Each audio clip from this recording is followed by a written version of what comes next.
पूरा पाकिस्तान तमाम वकला ये गवाही देने के लिए तैयार है कि जस्टिस मज़ार नकवी जो है वो एक करप्ट जज थे। वो बात ये तस्लीम कर गए कि वाकई मैंने कैंट की जायदाद जो 50 करोड़ की जायदाद है वो 13 करोड़ रुपए में खरीदी है और गैर कानूनी तरीके से खरीदी है। लेकिन ये गैर कानूनी जो खरीदारी है इसका मैं मनसूबा साज नहीं हूँ। इतलात तो बिल्कुल जिम्मेदार हल्कों से इस तरह की सुनने में आ रही है कि जस्टिस मुनीब जो है वो भी सुप्रीम कोर्ट के जज नहीं रहेंगे। ये पूरा एलिगेशन जो है वो मेरे ऊपर लगता रहा कि इस्टेब्लिशमेंट का, नून लीग का, जमात इस्लामी का, तहरीक लब्बैक का, किसी जज का, फलां का, ये उनके कहने पर चल रहा है। साबित एक भी बात नहीं कर सके। आधा साल तो गुजर गया, अगस्त के ये गिरफ्तार हैं, ये अगले 3 साल तक दिन का सूरज नहीं बाहर देखेंगे।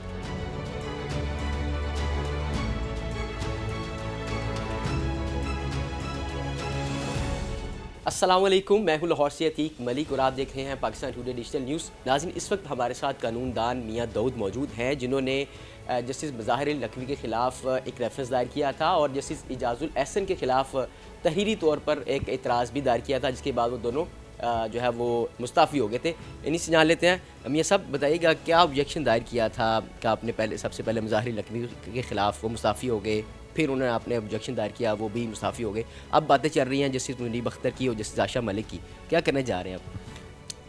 देखिए, जस्टिस मज़ाहिर नकवी साहब का तो मामला था आमदन से ज़्यादा सासाजात का और गैर कानूनी तरीके से जायदादें बनाने का, अदालतों में तहरीक इंसाफ के लिए लॉबिंग करने का, बेंचों को इन्फ्लुएंस करने का, बेंचों के लिए लॉबिंग करने का, ये सारे इल्ज़ामात तहरीरी तौर के ऊपर थे और हमने इसके तमाम डॉक्यूमेंट्स जो हैं वो अपनी कंप्लेंट के साथ लगाए थे मैंने, जिसका जवाब जो है वो जस्टिस मज़ाहिर नकवी साहब जो है वो नहीं दे सके और नतीजतन उनको जो है वो अपने ओहदे से इस्तीफ़ा देना पड़ा। जो उन्होंने अपना एक टूटा फूटा सा जवाब दिया था उसमें भी वो बात ये तस्लीम कर गए कि वाकई मैंने कैंट की जायदाद जो 50 करोड़ की जायदाद है वो 13 करोड़ रुपए में ख़रीदी है और गैर कानूनी तरीके से ख़रीदी है। लेकिन ये गैर कानूनी जो ख़रीदारी है इसका मैं मनसूबा साज नहीं हूँ, बल्कि मेरे साथ जो ख़रीदार है, फ़रोख्त कुनिंदा है, उसने मेरे साथ धोखा किया। खैर, ये बात आगे चल के अभी इसके ऊपर ट्रायल शुरू होने लगा था तो जस्टिस मज़ाहिर नकवी साहब जो हैं वो इस्तीफ़ा दे गए। जस्टिस इजाज़ुल एहसन साहब के ऊपर हमने सुप्रीम जुडिशल काउंसिल में जस्टिस नकवी की कार्रवाई के दौरान ही एतराज़ उठाया था कि जो डोगर गुलाम महमूद डोगर का सर्विस मैटर था उसके अंदर पंजाब और KPK के इंतखाबात कराने के लिए जो अज़ खुद नोटिस जारी किया गया वो तहरीक इंसाफ के कहने की बुनियाद के ऊपर दिया गया और जस्टिस इजाज़ुल एहसन साहब और जस्टिस मज़ाहिर नकवी साहब उस बेंच में बैठे हुए थे। उसके बाबत भी सुप्रीम जुडिशल काउंसिल ने इनको शोकाज नोटिस जारी किया था जस्टिस मज़ाहिर नकवी को। तो काउंसिल की कार्रवाई में हमने जब जस्टिस इजाज़ुल एहसन साहब के ऊपर ये सारे एतराज़ात उठाए और बताया कि मुमकिन है कि आगे मुस्तकबिल में जाके जस्टिस इजाज़ुल एहसन साहब के ख़िलाफ़ भी इसी बुनियाद के ऊपर हमें रेफरेंस दायर करना पड़े, तो इसलिए अब इनको यहाँ से अलग होना चाहिए। वो बहरहाल उस दिन काउंसिल की कार्रवाई में जस्टिस इजाज़ुल एहसन साहब ने हमारा ये एतराज़ मुस्तरद कर दिया और कंटिन्यू किया। फिर हम उसके बाद हमने सुप्रीम जुडिशल काउंसिल में जस्टिस इजाज़ुल एहसन साहब के ख़िलाफ़ जो है वो आइनी दरख्वास्त दायर की कि इनको सुप्रीम जुडिशल काउंसिल की में इनकी मौजूदगी जो है वो आइन के आर्टिकल 10A और 9 की जो है वो खिलाफवर्जी डिक्लेयर की जाए। ये जस्टिस मज़ाहिर नकवी साहब और जस्टिस इजाज़ुल एहसन साहब की हद तक हमने जो है वो जंग आप कह लें कि जीती है। अल्लाह पाक का हुक्म था, बस अल्लाह ताला की मदद से ये सारे मामला तुम्हें। जस्टिस मुनीब अख्तर की बातें भी ज़ेर गर्दिश हैं कि वो भी आइंदा चंद दिनों में मुस्ताफ़ी होने वाले हैं। जस्टिस आशा मलिक की बातें भी ज़ेर गर्दिश हैं। जस्टिस मुनीब अख्तर साहब की हद तक तो मैं बतौर स्टूडेंट ऑफ लॉ ये समझता हूँ कि वो बहुत सारे फ़ैसलों में जुडिशल मिसकंडक्ट के मुर्तकब हुए हैं और इतलात तो बिल्कुल ज़िम्मेदार हल्कों से इस तरह की सुनने में आ रही हैं कि जस्टिस मुनीब जो हैं वो भी सुप्रीम कोर्ट के जज नहीं रहेंगे। अब उसकी क्या वजह बनती है, वो इस्तीफ़ा देते हैं या उनके ख़िलाफ़ भी कोई सुप्रीम जुडिशल काउंसिल में कार्रवाई आती है, ये सुप्रीम आने वाले वक्तों में पता चलेगा। बहरहाल मैं बतौर वकील ये समझता हूँ कि जस्टिस मुनीब के ख़िलाफ़ बहुत सारे ऐसे फ़ैसले मौजूद हैं जो कानून के मुताबिक जुडिशल मिसकंडक्ट के ज़िम्मे में आते हैं। अच्छा, मैं सोशल मीडिया पे कल पढ़ रहा था कि कोई किसी सारिफ ने ये लिखा हुआ था कि मियां दाऊद साहब को ये करने के लिए कोई कहता है, कोई स्क्रिप्ट देता है, कि वाकई ऐसी बात है, कोई स्क्रिप्ट मिलता है आपको?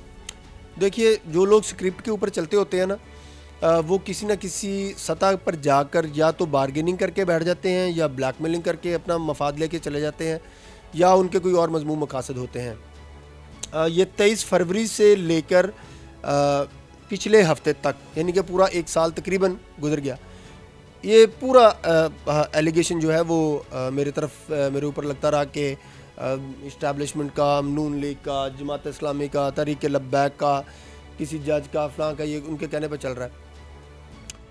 साबित एक भी बात नहीं कर सके। ये जो दस्तावेज़ात हैं ये रजिस्ट्री मुहर्रर के पास पड़ी होती हैं। रजिस्ट्री मुहर्रर ने कैंट की रजिस्ट्री जो है वो पास की जस्टिस मज़ाहर नकवी की, तो वो तो आप जाएं जाके रजिस्ट्री मुहर्रर को तहरीरी दरख्वास्त दें, आपको वो उसको मुसद्दका नकल दे देगा। तो ये डॉक्यूमेंट किसी और के पास तो नहीं हो सकता, आम पब्लिक डॉक्यूमेंट है, कोई भी ले सकता है। और फिर जस्टिस मज़ाहर नकवी साहब के हवाले से तो पूरा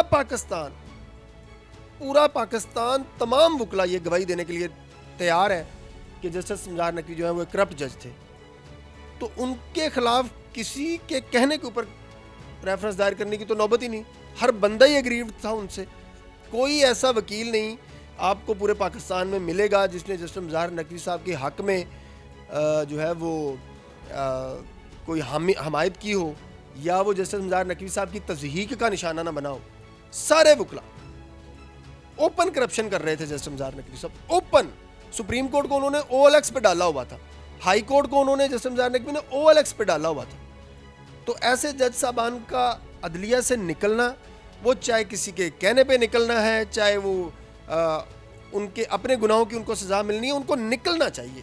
छोड़ें इस बात को कि किसने किसके कहने पे दायर किया। कि पाकिस्तान के तमाम वकला की तरफ से भी जस्टिस मज़ाहर नकवी के खिलाफ जो है वो दरख्वास्तें थी, तो उन सारे वकला के पीछे भी वो भी किसी के कहने पे चढ़े हुए थे।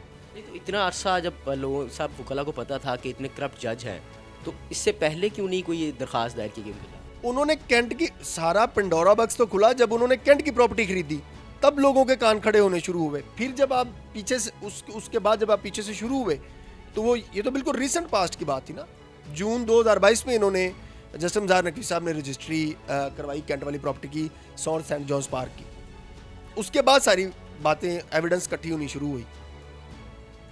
अच्छा, ये हम दूसरी सियासी बयान की तरफ चले जाते हैं। ये बता दें कि जो सियासी जमात PTI को निशाना बनाया जा रहा है या PTI से इंतखाबी निशान बल्ला छीन लिया गया, क्या समझते हैं बतौर कानूनदान? क्या उनके साथ अच्छा हुआ है? बल्ला निशान इंतखाबी निशान दे देना चाहिए था?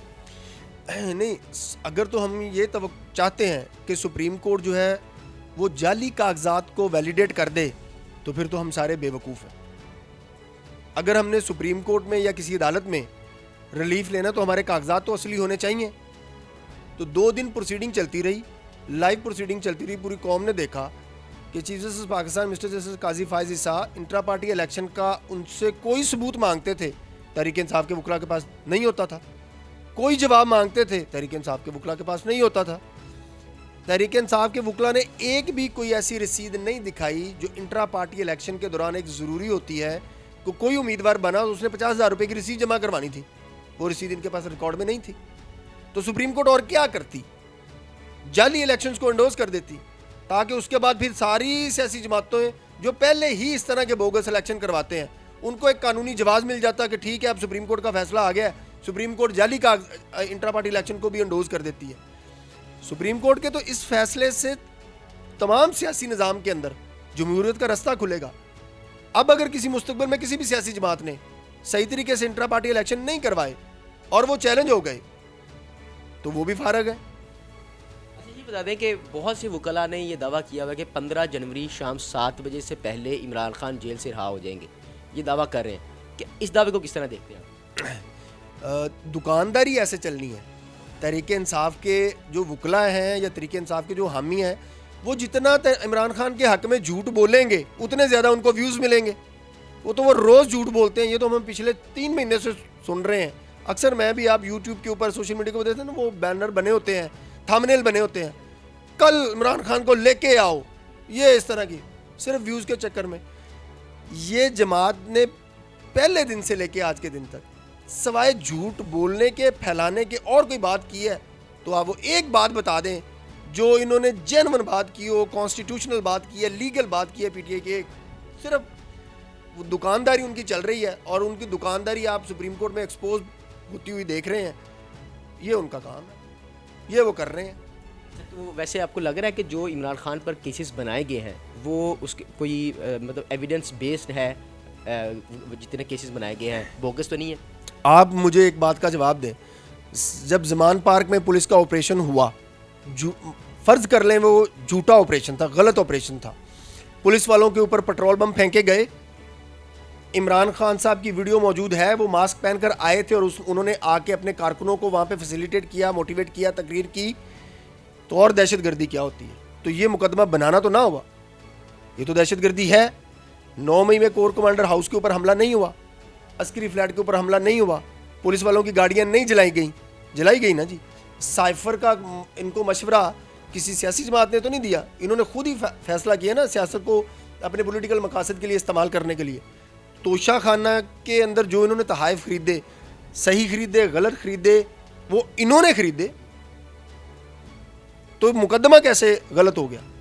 वैसे आपको लग रहा है कि इमरान खान साहब बाहर आ सकते हैं आइंदा चंद दिनों में या चंद माह में? सवाल ही पैदा नहीं होता। मैं तो इनके खिलाफ जो मुकदमात की वेरासिटी और एविडेंस है ना, उसकी बुनियाद के ऊपर अक्सर ट्विटर के ऊपर अपनी इस राय का इजहार करता हूँ। ये कम से कम अगले 3 साल तक, आधा साल तो गुजर गया, अगस्त के ये गिरफ्तार हैं, ये अगले 3 साल तक दिन का सूरज नहीं बाहर देखेंगे और देखना भी नहीं चाहिए। उसके बाद मुमकिन है कि वो रिहा हो जाएंगे? हाँ, अपने मुकदमात में अगर वो अपने आप को बरी करवाते हैं तो फिर तो डेफिनेटली उनको रिहा होना बनता है, लेकिन मेरा नहीं ख्याल है कि इतने जल्दी वो रिहा हो पाएंगे। कम से कम 3 साल तक इमरान खान जो है वो दिन का सूरज नहीं देखेंगे बाहर। बिल्कुल जी, गुफ्तगू आपने जानी, जिस तरह उन्होंने बड़ी तफसील के साथ अपने तमाम जो रेफरेंस दायर किए, जो तहरीरी एतराज़ात दायर किए, उस पर उन्होंने अपना जवाब दिया है। और दीगर जो सियासी अमूर पर जो गुफ्तगू वो भी आपने जानी। उम्मीद है कि आपको ये गुफ्तगू पसंद आई होगी। फ़िलहाल मुझे दीजिए इजाज़त, देखते रहिए पाकिस्तान टुडे डिजिटल न्यूज़।